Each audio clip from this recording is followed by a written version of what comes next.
ఏం మాటలు మాట్లాడుతున్నావు అమ్మా? అదేవిధంగా గౌరవనీయులు పాశం యాదగిరి అన్న, ప్రొఫెసర్ నాగేశ్వరరావు గారిది నేను ఎక్కువ వీడియోలు నేను చూడను, కానీ నీది నేను మంచిగా చూసేటోనన్నా. నువ్వు మాట్లాడితే చాలా మంచిగా మాట్లాడుతావు. ఎందుకంటే గత ప్రభుత్వంలో ఉన్నప్పుడు కూడా ఏంది అప్పుడున్న ముఖ్యమంత్రులు కూడా ఏ విధంగా మాట్లాడతారో, ఏ విధంగా పనులు చేస్తారో చెప్పేటోను. నీకు కాటికి కాలు చాపుతున్నావు నువ్వు కూడా ఇట్లా మాట్లాడడం పద్ధత అన్న? నువ్వు గౌరవం ఉందా అన్న? నువ్వు మాట్లాడే ఏమైనా ఇంగిత జ్ఞానం ఉందన్నా? నువ్వంటే నాకు గౌరవం ఉందన్నా, బుద్ధి ఉండాలి కదరా అన్న. నీకు ప్రేమతో అంటున్నా, అరే రా అని అడ్జస్ట్మెంట్ చేసుకో, ఏం కాదు. మా అధ్యక్షుడి గురించి అన్న కాబట్టి. అరే పాశం యాదగిరి అన్న, ఏం మనిషిరా అన్న నువ్వు? 5 పెళ్లిళ్ళు చేసుకో. నిన్నెవరు చేసుకోవద్దన్నారా? రాజ్యాంగబద్ధంగానే చేసుకున్నాడు గారా. ఏంద్రా ఈ పెళ్లిళ్ళ గోలా? ప్రతిసారి ముండా కొడుకులకు అరే మొగోడు చేసుకున్నారా పై బాజాప్తగా చెప్తున్నా, తెలంగాణ ముచ్చట్లే చెప్తానా. ఏంద్రా మీ బాధ? రాజ్యాంగం ప్రకారమే చేసుకున్నాడు. ఏనంటే 3 పెళ్లిళ్ళు. అరే వేషాలు వేసేటోళ్ళు, బూడిదలు పూసుకునేటోళ్ళు నీకు వద్దన్నమన్నా. తెలంగాణ ఉద్యమంలో నేను తెలంగాణ సినిమా ఆర్టిస్ట్ అసోసియేషన్గా నేను పనిచేసిన. నేను జనరల్ సెక్రటరీగా ఉన్నా. అనేక మందికి నేను కార్డ్స్ ఇచ్చిన. నేను రియాలిటీ షో కూడా చేసిన. మరి తెలంగాణ వచ్చినప్పుడు ఇదే రసమై బాలకిషన్ అన్న అప్పుడు ఒక మంత్రిగా ఉండేటోడు 7 ఎకర్ల మీటింగ్ కూడా జరిగింది. అప్పుడు నాగార్జున గారు, చిరంజీవి గారు కూడా వచ్చింది అనుకుంటా. దాని తర్వాత చాలా మంది హీరోలు వచ్చిండ్రు. తెలంగాణ ఆంధ్ర ప్రాంతం విడిపోయినప్పుడు ఇది మీకు తెలవాలి కాబట్టి చెప్తాను. ప్రతిసారి సినిమాలు మీవి, బూడిదలు మీకు తెలవాలిరా భయ్. మీకు 300 కోట్లు ఉండే అప్పుడు తెలంగాణ మన తెలుగు ఫిలిం ఛాంబర్లో. అప్పుడు అది ఏపీ ఫిలిం ఛాంబర్ అని ఉండే. 300 కోట్లు ఉంటాయన్నా, మీకు తెలవాలి. నేను చెప్పిన, అరే మీరు 150 కోట్లు తీసుకోండి, మేము 150 కోట్ల లెక్క తీసుకుంటాం.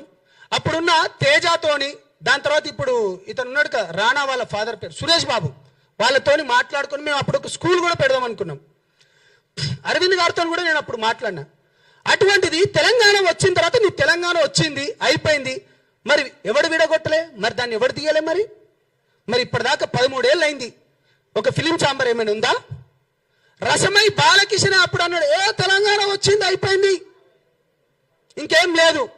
బుద్ధి ఉండాలిరా, తెలుసుకోండి. మేము కొట్లాడినాం. ఒక నీతి నిజాయితీ పరుడు పైన మాట్లాడితే ఈ విధంగానా? ఏం కాళేశ్వరం పైన మాట్లాడదాం పాండి?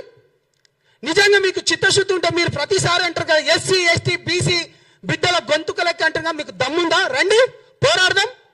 ఇవాళ ఇక్కడ ఉన్నాయని ఎవరు? ఒక బీసీ బిడ్డ కాదా?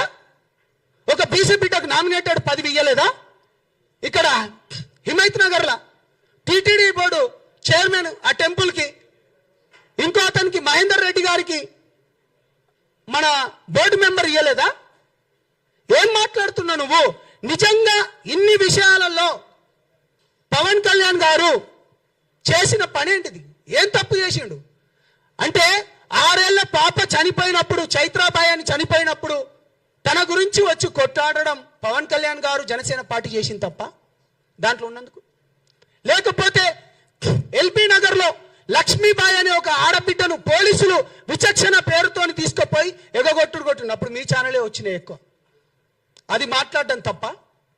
అది చేసినాం, మేము పోరాడినాం. యురేనియంకి వ్యతిరేకంగా ఒక చెంచు బిడ్డ అయినోడు ఆయనను తీసుకొని వచ్చి మిగతా రాజకీయ పార్టీలందరినీ కూర్చోబెట్టి మాట్లాడి దాన్ని ఆపడం తప్ప?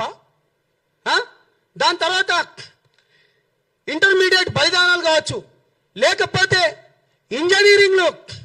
ఇంజనీరింగ్ కాలేజీలలో 1000 కోట్ల స్కామ్ జరుగుతుంటే వాళ్ళు ఉన్న ఫీజు కంటే ఎక్కువ తీసుకుంటా అంటే అది దానిపైన పోరాటం చేసింది తప్ప? లేకపోతే తులసి చంద్ గారు మొన్న మీరు మంగ్లీ కేసు 9 మంది చనిపోయినరు.